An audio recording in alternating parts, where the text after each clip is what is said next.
Vous aimez l'automobile? Ça tombe bien, on va avoir plein de choses à se dire. Et d'ailleurs, aujourd'hui, j'ai envie de vous faire un petit focus tout particulier sur la dernière vente avant les grandes vacances, la vente Osna qui a eu lieu le 1er juillet. Eh bien, parce qu'il y avait 89 voitures, c'est pas la raison. Il y en avait une vingtaine sans réserve, ce n'est pas l'autre raison. Non, la vraie raison, c'est qu'il y avait parmi ces 89 voitures, 28 de Citroën. 28 Citroën d'une collection. C'est assez rare. Alors, c'était très éclectique, très hétéroclite, avec parfois des voitures un peu transformées. Mais ça donnait une saveur particulière parce que c'est pas tous les jours fréquent, même en France, d'avoir une dispersion de collections comme ça. J'avais envie de vous faire un petit focus particulier là-dessus. Osez, osez, Joséphine. La plus belle histoire, on en vient à ça. Joséphine, c'est ni plus ni moins le prénom de la fille d'Henry Ford. Mais c'est pas d'une Ford ou d'une voiture américaine dont je vais vous parler pour la plus belle des histoires. C'est une Citroën C6 électrique. Oui, électrique. À l'époque, c'était fort. Mais en fait, ce qui est intéressant, c'est que c'est une Citroënette. Je m'explique. Pour lancer le modèle, on sait à quel point Citroën était un génie du marketing. C'est quand même bien la seule marque qui a pu mettre son nom sur la Tour Eiffel. Eh bien, à l'époque, il s'est dit, je vais permettre à des utilisateurs de cette voiture de participer à des concours d'élégance, des petits rallyes et autres, mais je vais fabriquer en plus petit réduit les mêmes modèles pour leurs enfants, pour qu'ils puissent aussi participer, avec plein de couleurs très différentes, des bleus, des jaunes, vraiment des looks très pétaradants pour intéresser et attirer l'attention sur ce nouveau modèle. Henry Ford a trouvé ça tellement génial qu'il en a commandé une donc pour sa fille qui s'appelle Joséphine. Il y en a eu très peu, quelques dizaines de fabriquées. Elle est au musée Ford à Dearborn, si je ne dis pas de bêtises.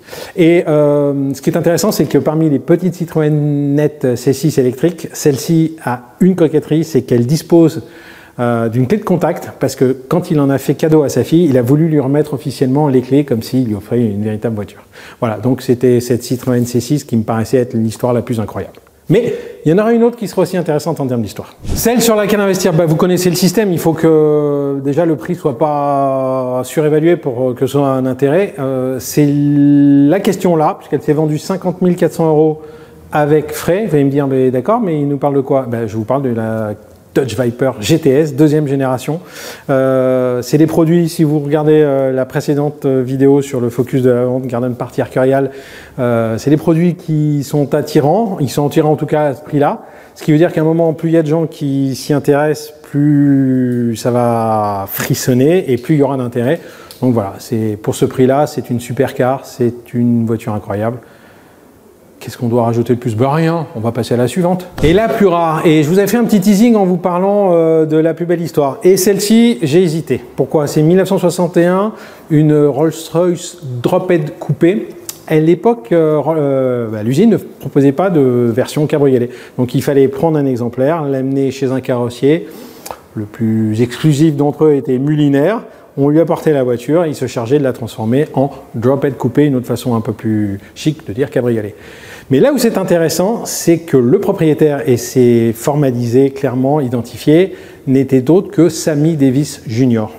Il y en a pour qui ça va peut-être rien dire, mais c'était un chanteur américain incroyable qui a commandé, alors qui n'était pas bien grand, donc il devait avoir un look incroyable à son volant.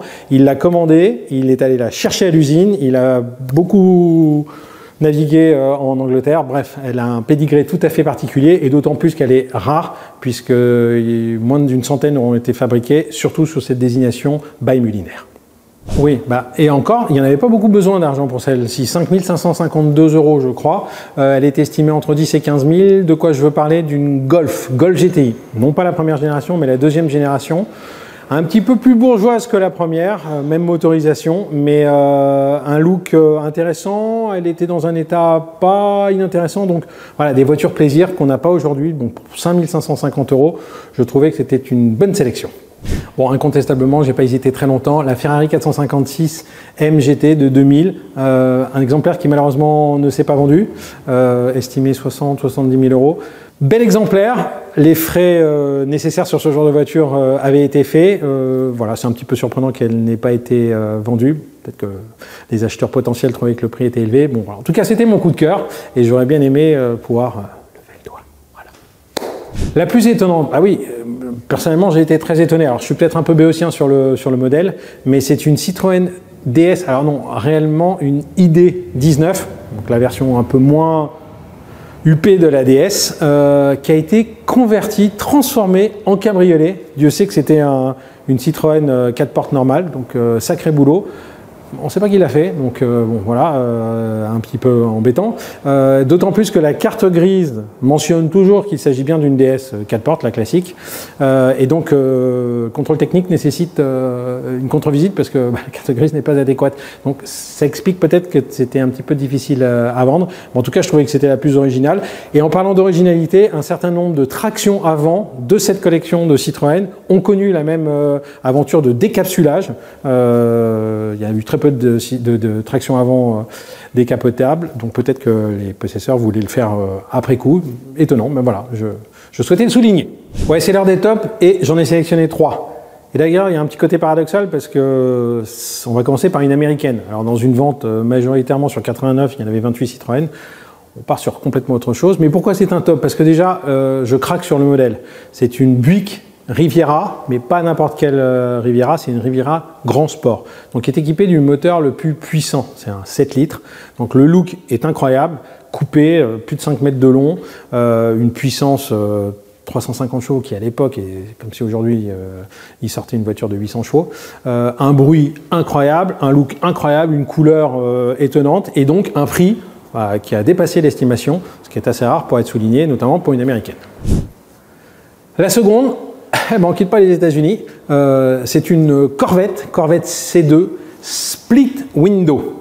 Donc split window, pour ceux qui parlent couramment anglais, ça veut dire fenêtre séparée en deux, oui, parce que il y a une grande arête, d'où son nom Stingray. D'ailleurs, je vous invite à aller voir, on avait fait l'essai d'une Corvette C2, incroyable machine, tout comme celle-ci. Alors celle-ci, c'est la version coupée. Produite très peu de temps parce qu'effectivement c'était un cauchemar, un casse-tête absolu de faire une marche arrière puisque split window on voyait surtout l'arche métallique, donc c'était pas pratique. Et elle a aussi elle-même dépassé son estimation. Voilà, il y a des amateurs et c'est une des leçons qu'on retiendra de cette vente. Bon, on quitte les États-Unis, on va en Italie. On va en Italie pourquoi? Pour aller chez Ferrari. Et juste avant de manger un petit plat de pâtes et boire un spritz. Un peu cliché, mais bon, voilà. On est sur une Ferrari 1995 F355 GTS, celle qui aiguise, attise, celle qui suscite de la palpitation pour ces modèles qu'on peut appeler entrée de gamme, hein, même si on est chez Ferrari. C'est une des plus jolies. Le moteur est incroyable, la boîte est chouette. Donc voilà, logiquement, elle a fait un bon prix. Et d'ailleurs, encore une fois, comme les deux précédentes, elle a fait au-dessus de son estimation. Eh ben, vous le savez, pas de top sans flop. Le premier flop, et Dieu sait que c'est un gros flop, une Auburn. Alors pas la plus connue des Auburn, pas la plus spectaculaire des Auburn, mais quand même une Auburn. Vendue avec frais 36 000 euros, attendue en estimation à 50-60 000 euros. Voilà, bon, elle était sans réserve, donc ça a permis de la vendre. Mais oui, une grosse déception, parce que c'est quand même ces voitures très identifiées de cette période-là, ce fast américain. Voilà, donc décevant. Deuxième, et maxi claque, mais une claque qui pique encore longtemps, parce que on est chez Alfa Romeo Giulia Spider, l'une des plus belles Alfa. Franchement, regardez cette ligne, c'est sublime. Elle a fait un prix bien en deçà de son estimation, 48 000 avec frais. Hein, n'oublions pas qu'il y a 15-16% de frais. Elle était attendue sur une fourchette 55-65, qui est globalement son prix, mais voilà, les Alphas, c'est un peu poussif, mais quel dommage parce que c'est une des plus belles italiennes de cette époque-là. Troisième flop, on est dans la même tranche de prix, 46 800 euros je crois, en tout cas bien en dessous de l'estimation, pour une Porsche 914 6. Alors c'est la version 914 équipée du 6 cylindres. À l'époque, c'était une collaboration Porsche-Volkswagen. Volkswagen avait besoin de remplacer sa Carmen Ghia.